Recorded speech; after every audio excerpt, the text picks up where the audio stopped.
I got started with music really early on when I was about 5 years old, playing with my mom. She's a gospel pianist.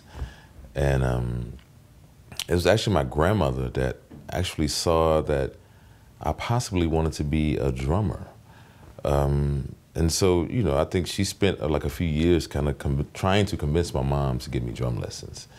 And so my mom really wanted me to be in piano because I started with piano, but then I think after I wore down some of her pots and pans during cooking time, I think they finally got the picture and started putting me in drum lessons. And that was my introduction into music, because from that point on, it was just like everything just seemed to unfold.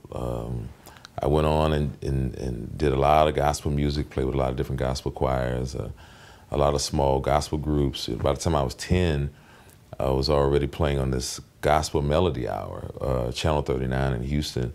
And I was like a 10-year-old kid, like up late at midnight, that was the gospel melody hour. And I was playing with groups like the Williams Brothers and various other like gospel singing groups. And, everybody was always like, what is this kid doing up at midnight, playing on TV? How old were you then? I was like 10, yeah. I might even been like 9 or 10. And so it was just amazing. And then just, I kept playing in churches and got other opportunities. I also played with the James Cleveland Gospel Music Workshop of America. They had this whole big conference they would do every year.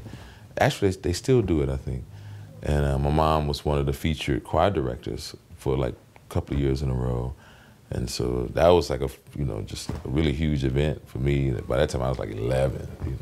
I'm like, and then it just kept going. I went to school for music and went to Performing Arts High School, and my drum instructor was also the drum instructor, not for just me, but for another great drummer, Chris Dave, and another great drummer, Kendrick Scott, Jamari Williams, and a slew of other great drummers that haven't even come to New York. And we were all fortunate to have this. We call him the drum guru, because he just has such I would call like a Buddhist way of teaching you how to play the drums. Just very patient, very calm, but teaching you how to get more with less. And I think people can kind of relate to that in a Houston style, that we have a lot of facility and agility in the way that we approach the drums. But then we also have a lot of earth in our sound and the way that we play, and a lot of groove. But we also have this freedom of the ideas, because we were all classically trained at the same time. So.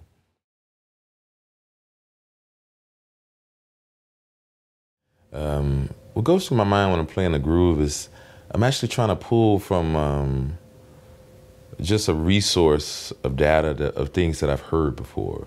So when I'm thinking about a groove, what I'm thinking about is like, what kind of groove do I want to play exactly? And then I narrow in on the inspiration of that groove that I got it from, whether it's like James Brown or P-Funk, or whether it's the Meters, or specific drummers like Dennis Chambers, or it just varies, Or sometimes I get a lot of groove references from a lot of jazz drummers, even though they're not known for playing a lot of like straight pocket stuff. And that really just, it gives me like a basis, like a point of reference, so that, when I do go to play, I have a focus. And then I can, start to embellish off of a theme. Like I have a base model of a groove or something that I want to go for, using those references and those ideas. And then it's something that I find that's very organic about the brain, that once you focus on something, then it seems to be able to let go, because it has an idea that it's trying to achieve. And then once you're focused on that idea and you're in the process of trying to be more creative within that idea, then other ideas start to flow in like water. And then that's, for me, is always the best moment, because then I'm not just playing a groove, but then I'm starting hearing like all these other different kind of accents on a groove, and I feel free to take chances, but I'm still focused within the groove. So the groove never leaves. It's just layers start to come in. And so it's always, a beautiful experience. Oh, that's killer. First, my 3 Desert Island albums. First would be John Coltrane's Love Supreme. That's like top of the list. Second would have to be Marvin Gaye's "Hear My Dear." I mean, it's such an underrated CD record. I mean, when I first saw it, it was a record. You know, LP, baby, vinyl, watch out. Now the third one, you know, because I like variety, I'm not quite sure about a third one. You know, maybe, yeah, it could be something classical, like I'm really into Brahms, you know. I like classical music, one, because it's the only style of music that I don't have to think when I'm listening to it. Like when I listen to jazz and I listen to hip hop or to funk or the soul music, there's still an image that comes through my mind of like, well, I need to process this data for like a future situation. Classical music has remained to be something that, an art form that I'm not studying. And so it is completely relaxing to my body. So it would definitely have to be maybe the Berlin Philharmonic doing Brahms. That would be album number 3.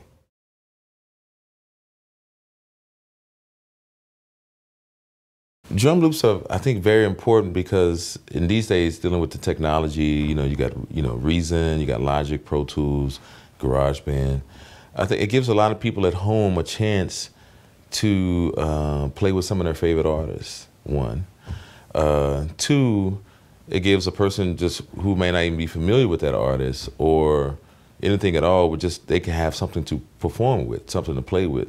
You know, I hear stories about many bands that, you know, they just, you know, they want a good drummer, you know, they want a good guitar player, you know, they want a good singer, you know, and if you got loops where you can just kind of like add those to like a track that you already have, that you know has professional quality and a professional drummer and professional sound, I mean, it just enhances that track of something that you already have. And the reason why I chose the loop loft is mainly because of Ryan. Ryan is, I would say, one of the best guys I know today in the industry. He's very proficient, and the thing is, he's an actual artist himself. He's not just the CEO and president of the company, but he's a musician, and he went to Berklee School of Music, and you know, he just feels the music himself, and he's professional.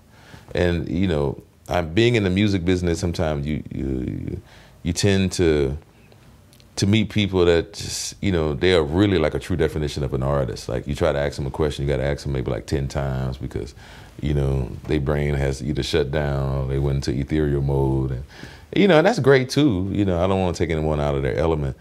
But sometimes, you know, when you're dealing with like business and productivity and, you know, product demand, and, you know, you have to be able to think more consciously and more socially. To be able to adapt to the environment and to be able to understand the needs and the demands of the people and what they might want. Also, and use a creative influence or, you know, use creativity to be able to enhance something that's already out there and make it better. And I think that's something that Ryan has tapped into with the Loop Loft, you know, especially now with this artist series. Like he's gathering a lot of different artists and, you know, bringing everybody together. And he just has a very unique vision that I love that I'm a part of. My sessions with the Loop Loft have been great, really great. Mostly because I just go in the studio and I just play. And so I've done it over a series of like maybe like 3 or 4 sessions. I just go in the studio, you know, my studio, and I just play. You know, I sit down there for like hours and in a way, I just kind of practice till I come up with grooves. But to even give, you know, an artist more detail, what I do is that I choose a metronome, a tempo setting. And what I do is just I go through a variety of styles, of grooves, or music, or, you know, it's just of genres.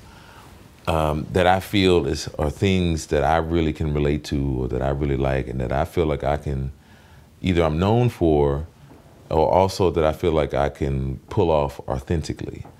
And, you know, and I tried those, you know, that was probably like the first 2 sessions. By the 3rd session, I was just like, hey, you know, I'm just going to play and just, you know, because that's part of who I am. And I felt like I wanted to give something that I had never heard before in drum loops. And so, you know, by session 3 and 4, that was a good chance for me to just experiment with the drums themselves, with inside of a tempo basis, so that I could just explore. And then, you know, I can go back and listen to it, and I can edit and see, you know, what really works, what didn't work. I mean, you know, that's the beautiful thing about the studio. It's just, not only are you just producing music, but you also get to hear it back. And so you get to hear like what's really solid and what's strong and what's really convincing and what's not. So you can really work on stuff. It's just amazing. You know? You don't have to rely on people to tell you, you know, man, you sound good. You're like,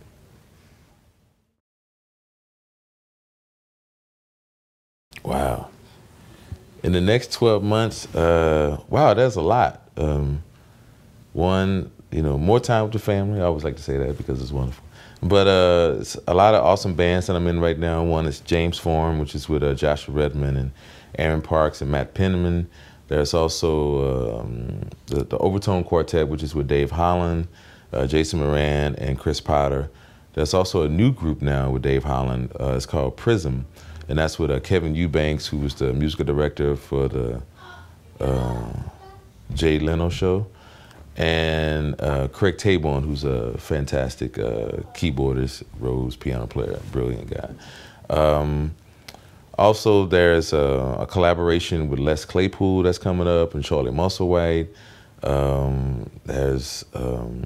I just got signed to be co-creator, co-producer for a new television series that's coming out called Sound versus Sound. So that's going to be great. We're hopefully going to start filming that in the fall, around August and September. It's going to feature a lot of great artists from like Z-Trip, Kid Rock. Les Claypool is also going to be on that as well. It's just great. You know, there's so many new things that are happening.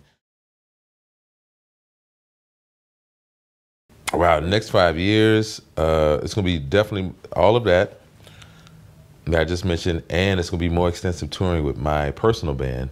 We're definitely going to do a big 2-month tour next year, as well as you know, allowing myself to be open for new ideas. I'm ready to just create and to just get all these things that I feel on the inside out. There's another band of mine that I'm ready to bring to light, you know, which will be, you know, also with my wife. It's called the Messiah Complex. And Messiah Complex, I can't wait to feature that band because I feel like everyone has a Messiah complex. You know, everyone has this, I want to save the world, make it a better place kind of mentality, or leave my legacy, you know, with the world. And I think that's very Christ-like of everyone. You know, it's very healing and touching, and I would like for this band, Messiah Complex, to almost be representative of like a show, to show different aspects of everyone's participation in it and how they do it in their own way, so that people start to see this unification in humanity instead of like, you know, judgment or like this person's only doing that because they're being selfish. Well, they're doing that to show that it's okay to be that kind of person as well. And this person is doing this because they're also showing that it's okay to be this kind of person as well. And then, you know, we can stop, you know, hating on each other about that shit, you know, from, you know, misunderstanding or anything. You know, it just, you know, bring that unity. And I feel like Messiah Complex is probably the best way, you know, because we're all teaching each other. We're all masters, but yet we're all students at the same time. So, you know, that's 5-year goal. Then maybe some movies and shit.